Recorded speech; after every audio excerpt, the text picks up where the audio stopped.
2026 നിയമസഭാ തെരഞ്ഞെടുപ്പിൽ ഞാൻ എന്തായാലും ജയിക്കുമെന്നുറപ്പുള്ള ഒരൊറ്റ സ്ഥാനാർത്ഥിയെ കേരളത്തിലുണ്ടായിരുന്നുള്ളൂ. അത് മറ്റാരുമല്ല, 2020യുടെ താരമുഖം അഖിൽ മാരാറായിരുന്നു. പക്ഷേ ഫലം വന്നപ്പോൾ തൃക്കാക്കരയിൽ നിന്ന് ജയിച്ച ഉമാ തോമസിന്റെ ഭൂരിപക്ഷത്തിന്റെ പകുതി വോട്ടുകൾ പോലും ബിഗ് ബോസ് സ്റ്റാറിന് കിട്ടിയില്ല. അതൊക്കെ പഴയ കാര്യം. ഇന്നിതാ കേൾക്കുന്നു അഖിൽ മാരാർ 2020 വിട്ടുവെന്ന്.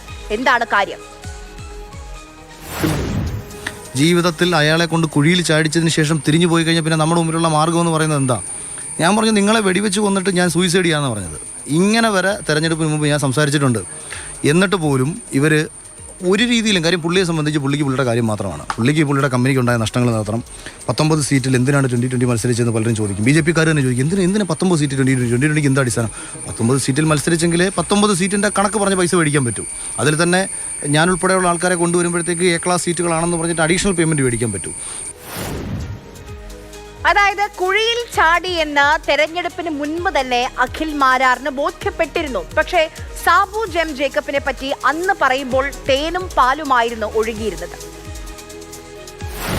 ഒരാൾ പറയുകയും പറഞ്ഞത് പ്രവർത്തിക്കുകയും കാണിക്കുകയാണ് ചെയ്തത്. അല്ലാതെ ഇപ്പോൾ എല്ലാവർക്കും പറയാൻ എളുപ്പമാണ്, പക്ഷേ അത് പ്രവർത്തിച്ച് കാണിക്കുകയാണ് പ്രയാസം. ഇത് നമ്മളിവിടെ വന്ന് നോക്കിക്കഴിഞ്ഞാൽ കിഴക്കമ്പലത്ത് തന്നെ അതിന്റെ ഏറ്റവും മഹത്തായിട്ടുള്ള ഒരു മിനിയേച്ചർ വേർഷൻ, ഭാവിയിലെ കേരളം എന്താകണം എന്നുള്ളതിന്റെ ഒരു മിനിയേച്ചർ വേർഷനാണ് കിഴക്കമ്പലത്ത് 2020 കാണിച്ചത്. അപ്പം സാബു ജേക്കബിന്റെ വിഷനും 2020യുടെ കാഴ്ചപ്പാടും ഈ രീതിയിൽ വരുമ്പോൾ എന്നെ കണക്ക് ചിന്തിക്കുന്ന ഒരാൾക്ക് ഏറ്റവും മികച്ച രീതിയിൽ പ്രവർത്തിക്കാനും ചേരാനും ഇതല്ലാതെ മറ്റൊരു രാഷ്ട്രീയ ആശയം നിലവിൽ കേരളത്തിലില്ല. ആ സന്തോഷമാണ് ഞാൻ ഇന്നിവിടെ പങ്കുവയ്ക്കുന്നത്. കേരളത്തിലെ ബിൽ ഗേറ്റ്സ് എന്ന് പറയാത്തത് ഭാഗ്യം. തീർന്നില്ല. തൃക്കാക്കരയിൽ 20,000 വോട്ട് കിട്ടാൻ 20 ലക്ഷം വിലയുള്ള BMW ബൈക്കാണ് പുള്ളിക്കാരൻ വിറ്റത്. ഈ EVM ഷോറൂമിൽ നിങ്ങൾ പോയി ചോദിക്കും. ഞാൻ മേടിച്ച BMW ബൈക്ക് ഒറ്റ വർഷത്തിനുള്ളിൽ ഞാൻ കൊടുത്തു. 20 ലക്ഷം രൂപ ചെലവാക്കിയൊരു ബൈക്ക് ഒരാൾ 10 ലക്ഷം രൂപയ്ക്ക് കൊടുക്കണമെങ്കിൽ പൈസയുടെ ആവശ്യം ഉണ്ടായിരിക്കും. മാരാർ ഇങ്ങനെ മറുകണ്ഠം ചാടുമെന്ന് നേരത്തെ പ്രവചിച്ച ഒരാളുണ്ട്. അന്ന് UDF സ്ഥാനാർത്ഥിയായിരുന്ന, ഇപ്പോൾ MLA ആയിരിക്കുന്ന രമേശ് പിഷാരടി. എന്തായാലും കുറ്റോ മോശമൊക്കെ അല്ലേ പറഞ്ഞിട്ടോ, അതേ പറയാൻ സാധ്യതയുള്ളൂ. അങ്ങനെ പറഞ്ഞാലും ചിലപ്പോൾ ഒരാഴ്ച കഴിയുമ്പോൾ ഞാൻ വളരെ മഹാനാണെന്നും നല്ല മനുഷ്യനാണെന്നും പുള്ളി തന്നെ തിരുത്തി പറയും. ഇപ്പം ഞാൻ ഈ പറഞ്ഞതിന് പുള്ളി എന്തെങ്കിലും അഭിപ്രായം പറയും. അതിന് നിങ്ങൾ ആരും മറുപടി ഒന്നും പറയാൻ നിൽക്കേണ്ടില്ല. ഇപ്പോൾ ഒരാഴ്ച കഴിയുമ്പോൾ അത് പിന്നെയും തിരുത്തി പറയും.